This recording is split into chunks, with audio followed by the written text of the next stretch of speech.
नमस्कार दोस्तों, स्वागत है आप सभी का कृतिभूमि न्यूज चैनल के मंच पर। दोस्तों मैं हूं मनदीप शर्मा और आप अभी जो लाइव तस्वीरें देखने जा रहे हैं, हम लोग इस वक्त मौजूद हैं करनाल के वार्ड नंबर 4 में, जहां पर हम आपको जो यहाँ के जिला परिषद हैं सविता देवी जी हैं और उनके प्रतिनिधि हमारे बीच में मौजूद है रामफल जी। तो रामफल जी से हम बातचीत करेंगे कि वार्ड के विकास को लेकर, और अगर हम बात करें हरियाणा की राजनीति के लेवल पे तो आज हरियाणा में किस प्रकार के विकास कार्य हो रहे हैं, और ये सभी की सभी बातों के ऊपर हम बात करेंगे रामफल जी के साथ। तो रामफल जी, सबसे पहले तो आपका हम स्वागत करते हैं कृतिभूमि न्यूज चैनल के मंच पर। रामफल जी, मैं सबसे पहले आपसे ये जानना चाहूँगा कि अगर हम बात करें सफाई व्यवस्था को लेकर, तो आज वार्ड की भी बात करते हैं और आज हरियाणा लेवल पे भी बात करते हैं, तो ये सफाई व्यवस्था किस प्रकार चल रही है? गांव-गांव की अगर रिपोर्ट की बात करें, स्वच्छता को लेकर बहुत बड़े होर्डिंग लगे रहते हैं जिसमें लिखा होता है स्वच्छ मेरा गाँव, स्वच्छ मेरा देश, स्वच्छ मेरा शहर, पर स्वच्छता फिर भी देखने को कहीं नहीं मिलती। क्या कहना चाहिए इसमें? सर, जो सफाई का जो मुद्दा है ना, ये हमारा जो राष्ट्रीय स्तर का मुद्दा है।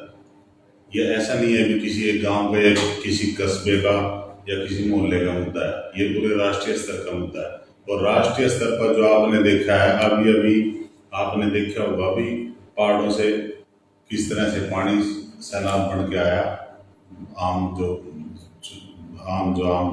खेतों में, जहाँ पर कभी इतनी बाढ़ नहीं आई थी, और उसके साथ क्या चीज बह के आई आपने सबने देखा है भी। किस प्रकार जो प्लास्टिक की बात थी, जो सफाई व्यवस्था की बात जो कह रहे हैं ना, सबसे जो बड़ा जो मतलब आज भी मेरे हिसाब से जो मुद्दा है वो सफाई के अंदर इसका जो प्लास्टिक का जो इस्तेमाल हो रहा है। देखो, सरकारें इस बारे में कह रही है, लोगों को जागरूक करने का प्रयास कर रही है, जागरूक पे एडवर्टाइजमेंट पे इतना खर्च कर रही है, पॉलिथीन यूज ना करो, ये नहीं करो, बैन लगा देंगे, उसके ऊपर जुर्माना लग जाएगा। अगर जो आप ये पॉलिथीन की फैक्ट्रियां क्यों नहीं बंद करते? देखो, आप देख रहे हैं कि किस प्रकार अगर जो आप उस टाइम भी नशे का कारोबार भी कर रहे हैं, वो कितना छुपा के कर रहे हैं। ये भी नशे से ही मतलब इसको अगर जो तुलना की जाए भी, ये पॉलिथीन आ कहाँ से रहा है? सरकार की जिम्मेदारी नहीं बनती।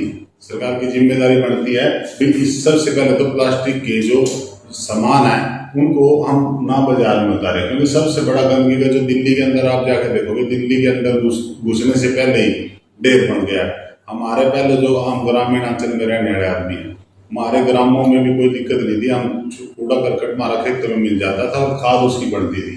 अभी इस पॉलिथीन ने ऐसा सिस्टम बना दिया कि पॉलिथीन की वजह से गाँव में भी आप आने ये कह रहे हैं भी हम कचरे के वो लगाएंगे, सरकारें कह रही है भी कचरे के इसमें शेड वगैरह लगाएंगे गाँव में, तो उससे बहुत ज्यादा बदबू गाँव के अंदर भी आनी शुरू हो जाएगी। गांव से बाहर मतलब तरह तरह की गैसें पैदा हुई उसकी कूड़ा करकट के अंदर। हम चाहते हैं, देखो, इसको पूरी तरह से सोच विचार के पैसा लगाना चाहिए। सरकार का पैसा है, हमारा सबका पैसा है, उसमें सबकी हिस्सेदारी है। कोई ये नहीं है वो बांट रहे हैं अभी, चलो उनको नुमाइंदे चुने गए, मैं भी चुने गया हूँ और भी साथी चुने गए, सरकारें बन रही हैं, लेकिन उसका इस्तेमाल कहाँ करना चाहिए?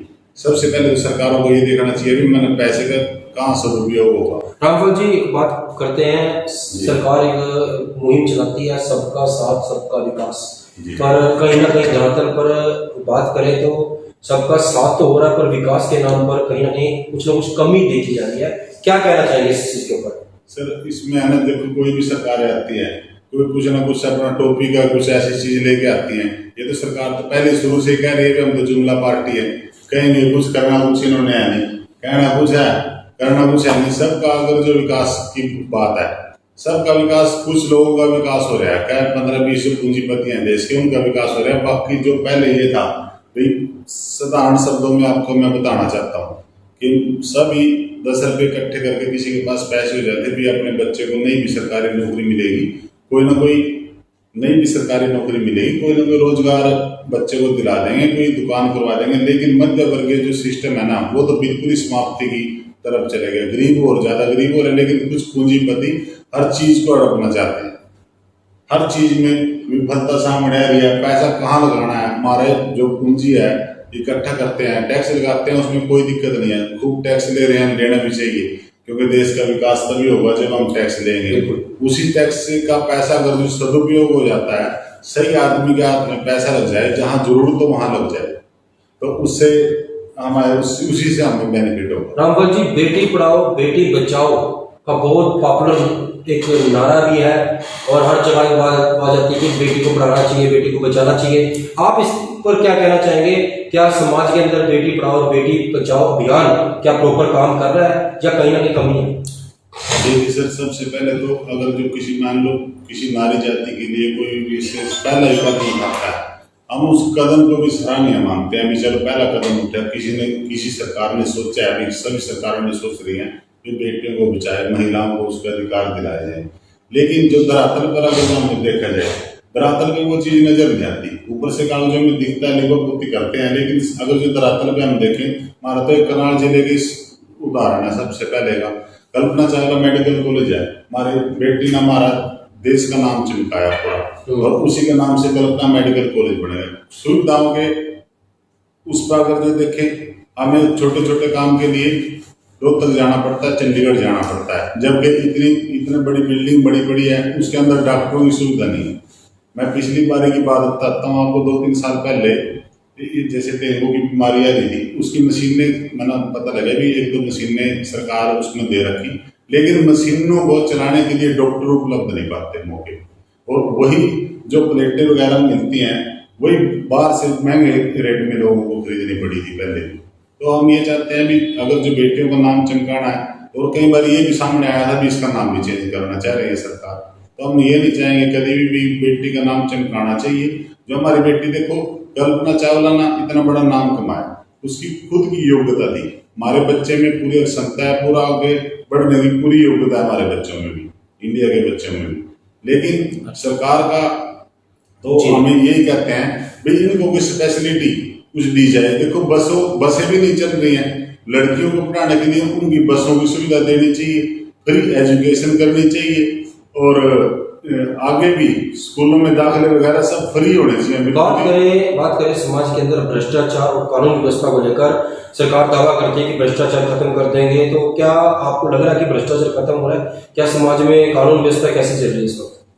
सर, हमें कहीं भी ऐसा नहीं लग रहा है कि कोई भ्रष्टाचार खत्म हो रहा है। अगर जो भ्रष्टाचार खत्म होगा, कहीं ऐसी सड़कें देखा सुबह बनती है, शाम को उसमें फिर बजरी उड़ जाती है। तो कहीं आप जाके देखो, जो 5-5 साल उनकी वो थी, एक सड़क बना दी, उसका 4-5 साल का जो ठेकेदार होता है उसके ऊपर होता है कि 5 साल तक उसकी जिम्मेदारी है उसको दुरुस्त रखे। लेकिन कहीं भी ऐसा नजर नहीं आ रहा। कहीं भी भ्रष्टाचार तो अपने आप ही दिखेगा। कोई कैसे बिल्डिंग थी, कोई बड़े बड़े बोर्ड लगाने से कुछ बड़ा नहीं। और कानून व्यवस्था को लेकर क्या कहना चाहिए? कानून व्यवस्था क्या कानून व्यवस्था कहीं ना कहीं ढील है इस व्यवस्था? देखो सर, बहुत जगह हमने देखा, हम लोगों ने जूझना पड़ा, लोगों के साथ हमें चलना पड़ा।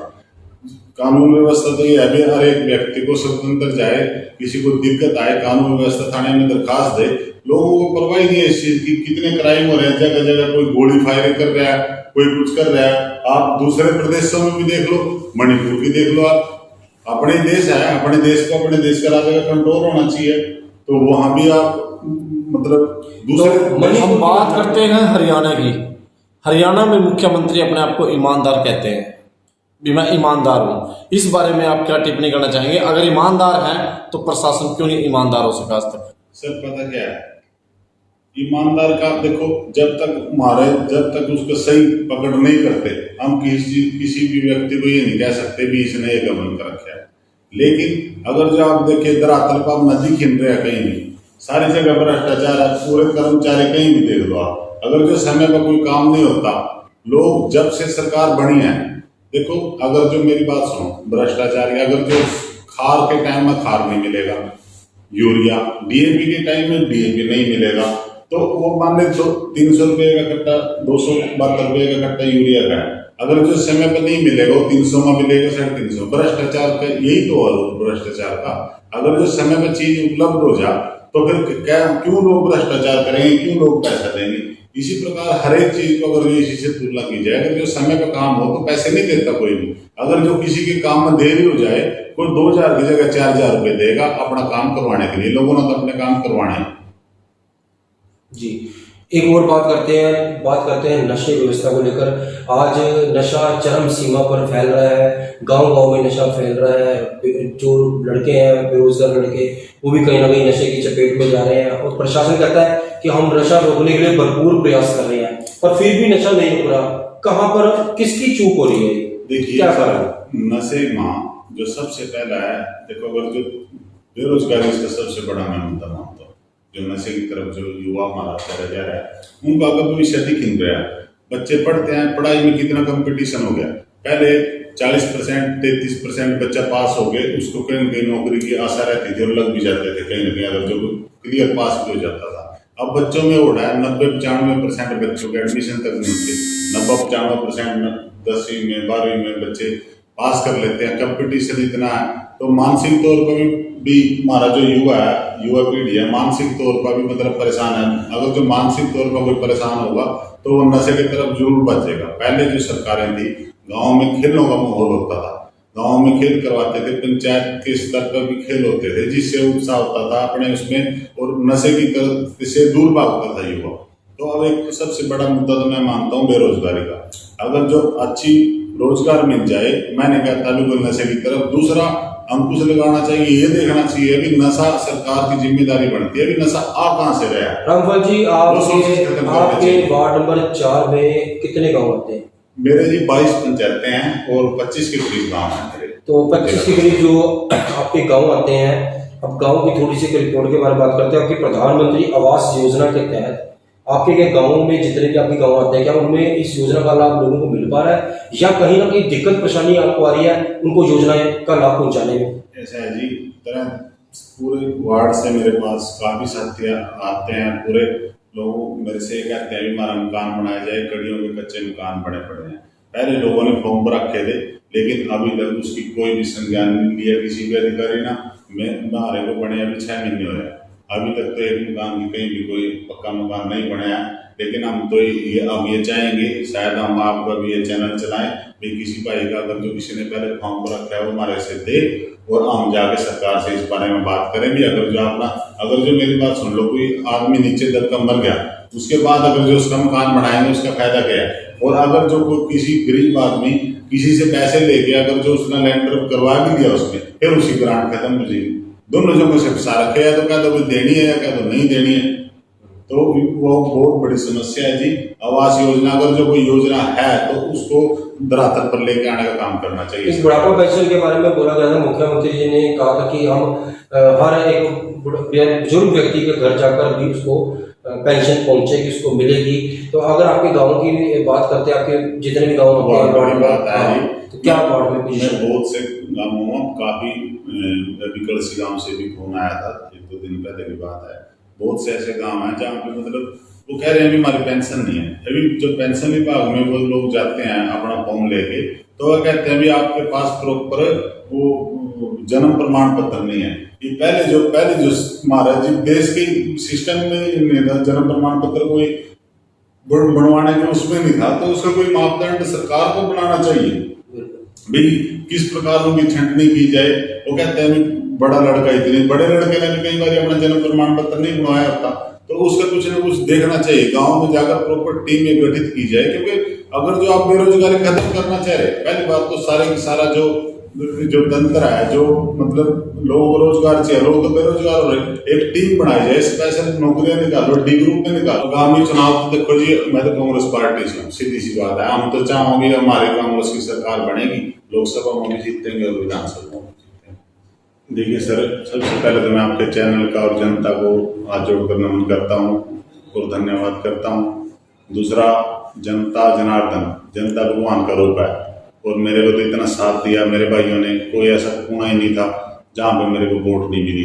हरियाणा में नाम कमा दिया, भी सबसे ज्यादा वोट से जीतने वाले हम थे इस काम में, और उसका श्रेय सारा मेरी जनता को, मेरे साथियों को जाता है और मैं उनकी आशाओं पर खरा उतरने का काम करूंगा।